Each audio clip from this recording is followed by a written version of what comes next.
How do we form the second generation of the Rainbow Coalition in a time where they have utilized so many tools to continuously divide us? Where now we're having these culture wars within our own groups of people. We have, the Latinx, for lack of a better word, fighting within themselves. You have men and women going at it. We have all these wars that they continue to sprinkle on us so that we continue to fight amongst ourselves. But the true enemy, as you said, is capitalism. I'm always talking about it. And funny, someone told me the other day, Aida, you better stop talking against capitalism. They're going to kill you. That's when they come for you when you start attacking the money. And I was Yeah, like, if I die for my people, I should be so lucky. I know. Yeah. Right. Well, first, I would tell everybody the kind of socialism of Bernie Sanders is actually not the progressive socialism at this point, so we can have a conversation about that. But one of the former, well, not a former Black Panther elder, his name is Daruba bin Wahad, and he was Mhm. part of the New York 21, which were 21 Black Panthers, including Tupac Shakur's mother, Afeni Mhm. Shakur, that were brought to trial on trumped up charges, and they all had to do time. What he said is history does not repeat itself, and we don't need a new Rainbow Coalition, a new Black Panther Party, a new Mhm. Young Lords. That young people have to have a vision that's actually more expansive. But Mhm. part of it is also that we have to have a movement that can immediately know who the infiltrators and snitches are.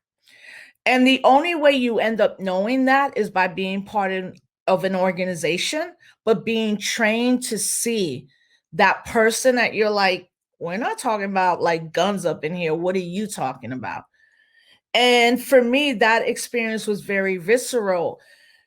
In 1999, this brother Amadou Diallo was shot 41 times in the Bronx, 2 blocks where my father to this day has his business, the Soundview section of the Bronx. That became like a rallying point for the new generation of young people to fight against police brutality, particularly in New York. A year later, I moved into Albany. You're in your 20s and you think you're going to marry the love of your life, and it doesn't work out that way. And I called one of my mentors, may he rest in freedom, Richie Perez, one of the also cadre leaders of the Young Lords Party in New York.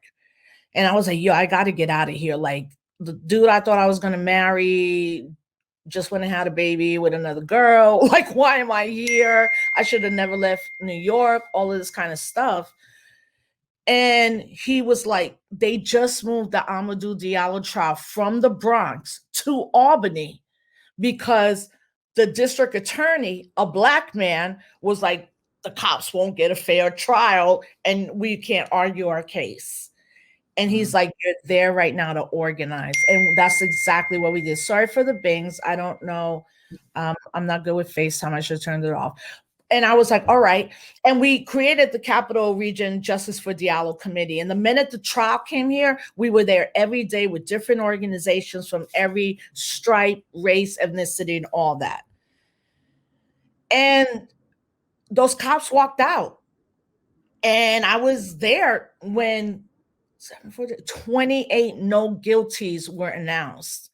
And I was like, yo, this system is just wicked. Like, Mhm. we're never going to get reform from those police. So I tell that story for this purpose. When you're doing this work, the wins are not a lot, the losses are more. But part of being in this work is dedicating yourself to being an organizer, no matter what happens, no matter what is trendy, no matter if you're liked or you're not.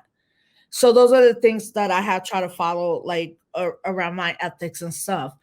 And because you shouted out, you just, the Lucas brothers, dope ass comedians like you, Mhm. were people that approached Shaka King for the movie. Were like, yo, you should do this movie. So they were part of this whole process. I mean, they're co-writers of the movie, you know. Mhm. And I always think comedians understand us a lot better because you just have a different vision than a lot of us do.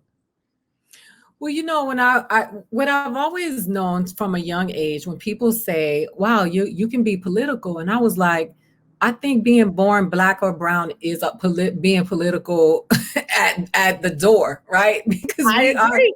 Yes. right? People are deliberating our freedom, deliberating what we can have, where we can eat, where we can live, where we can go to school. And comedy is the way that I express it, because I know that I'm heavy-handed. And if I don't give you a laugh, I would have gotten shot a long time ago, because people are like, she's confrontational, she's aggressive, she's talking about slavery, and they want me to do the dance, right? So when I look at people like you, I see that's of my ilk. I'm like, let's go. Let's roll up our sleeves. I was talking to Dave Chappelle a few weeks ago, and because I was working. I was blessed enough to do his show, but we were talking about how we, even as comedians, we cannot even afford to just do jokes about apples, because right now they're killing us, and they've been killing us, and all hands need to be on deck.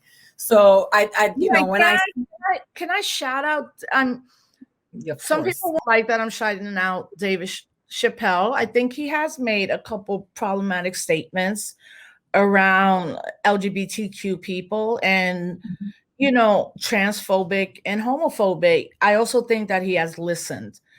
The crazy thing is that Dave Chappelle, I met him. I literally bumped into him one day in like Harlem. And I was like, yo, I'm part of like Black August, the celebration of hip hop and freedom fighters. We have a concert every year. This year it's going to be in Harlem in this space. Can you come through? And that's when he was first taping his show.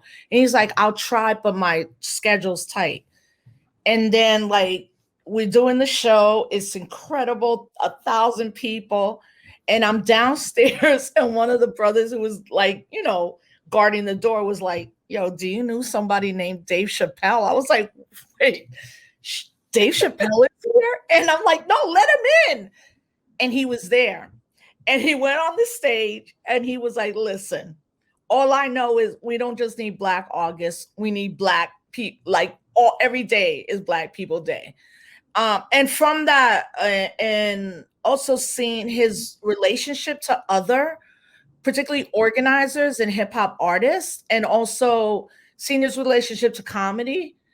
I'm always like, I could be mad funny too. Like if the apocalypse comes, I could be the court jester and stuff. I really appreciate folks like you, because there's something that you again see that we don't see.